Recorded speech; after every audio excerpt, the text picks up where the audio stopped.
If you ask most people about why we eat matzah, they will usually say because we had to leave Egypt in a hurry. This chovert is going to look into whether that is really the case.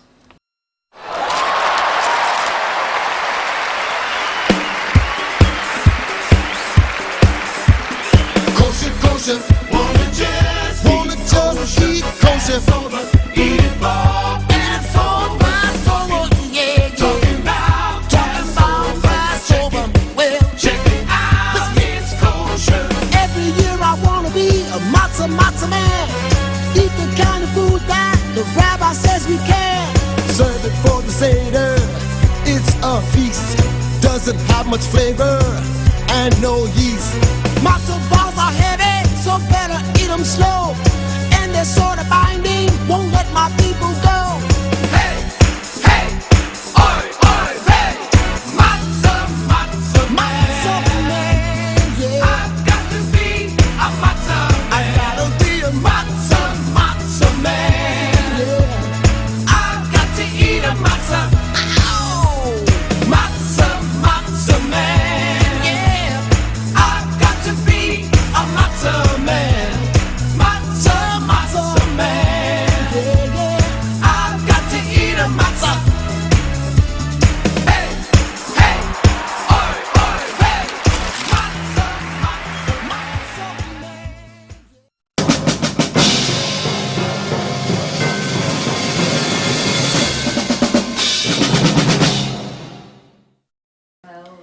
In the Haggadah, we read, "This matzah that we eat, for what is the reason?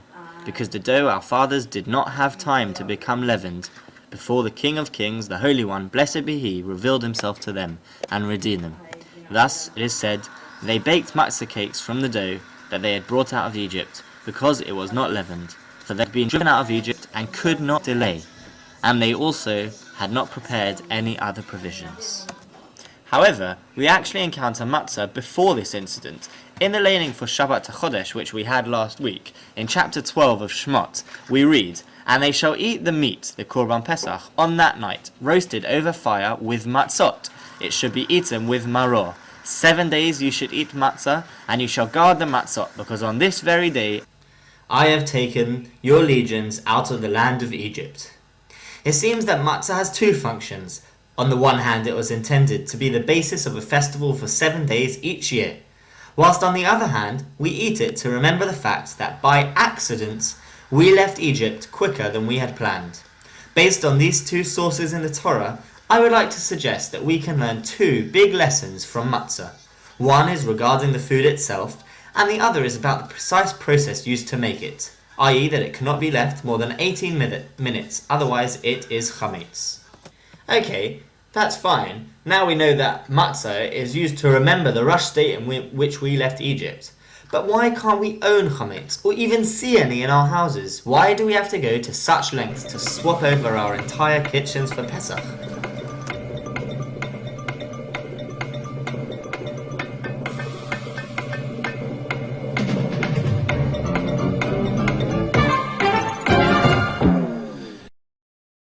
Chazal teach us that chametz can represent bad things such as avodah zara, the yetzer hara, and ga'ava. This comes from the fact that chametz takes basic ingredients of flour and water, like matzah, yet it rises to become much bigger, whilst matzah stays true to its ingredients. To bring it all together, when Hashem originally commanded the mitzvah of eating matzah for a 7-day festival and not have to have chametz, He was creating an eternal reminder that for 1 week each year, we need to go back to basics, ignore the drives of our evil inclinations, thoughts of how much better we are than others, and arguments not to follow the Torah. Pesach reminds us of who we really are. Eating matzah for a week helps us return to serving Hashem, the Hashem that took us, a nation, out of Egypt. For this, it is not enough just to eat matzah, we need to get rid of all chametz. Now that we have explained why we were commanded to eat matzah before we were rushed out of Egypt, in order to get rid of everything bad inside of us, why are we told that we must eat matzah because we were rushed out? The clue is back in Shemot chapter 12. We have seen how it tells us to eat matzah with the Korban Pesach, guard matzah, and make it into a 7-day chag.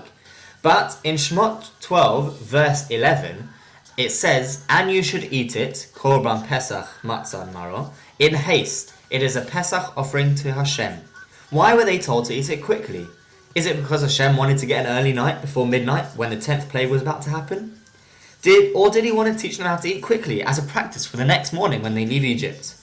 Surely there is a lesson here. Matzah teaches us not to delay, to be decisive. The next day they did have to leave in a hurry, and they had to make the decision to take their bread before it was ready. Some things can't wait. Hashem's message was, you have to leave now, before it is too late. In Shir Shirim we read, I sleep, but my heart wakes. Hark, the voice of my beloved is knocking. Open to me, my sister, my love, my dove, my perfection. I opened to my beloved, but my beloved had turned away and was gone. The famous source is read on Pesach. It is talking about a wife who's been anxiously waiting for her husband for a long time, but when he arrives, she delays in opening the door to him, and she misses her chance because he leaves. It is explained that this is a metaphor for the relationship between Am Yisrael and Hashem. Rav Soloveitchik wrote a book called Kol Dodi Dofek, The Voice of My Beloved is Knocking, which encapsulates this idea.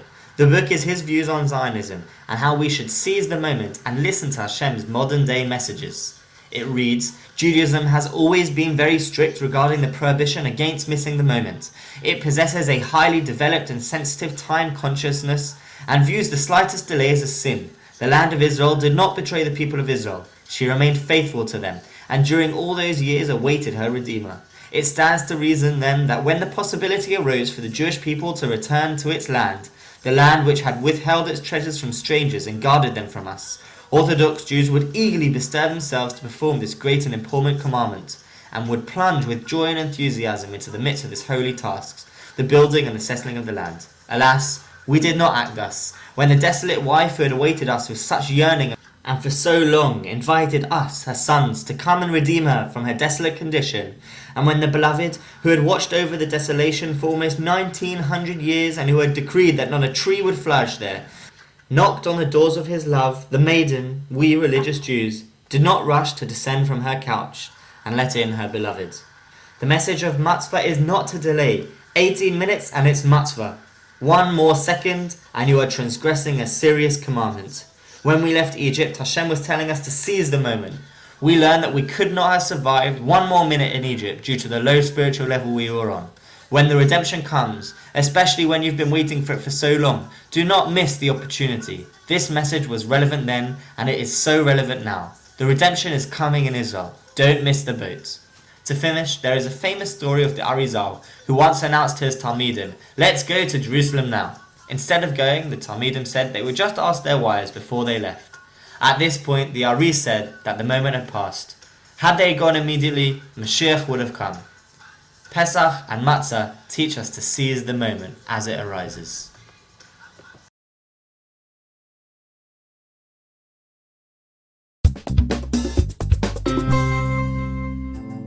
How to make your own matzah. Prepare homemade unleavened bread for your Passover celebration with this simple recipe. You will need 1 cup of cold spring water, 3 cups of kosher for Passover flour, a large bowl, a rolling pin, a new disposable aluminum cookie sheet, parchment paper, a fork, and an airtight container. Step 1. Make sure the baking area is completely clean. Clean the oven and the counters thoroughly, and clean then boil any utensils you'll be using. Step 2. Heat the oven to 400 degrees Fahrenheit. Step 3. Put the flour into a large bowl and gradually add the water as you knead the dough until it's no longer sticky. Work quickly. No more than 18 minutes can pass between the time the water hits the flour and you put the dough in the oven to avoid the possibility that the dough could ferment and rise on its own. If a large amount of matzah is needed for your Passover celebration, bake additional batches separately.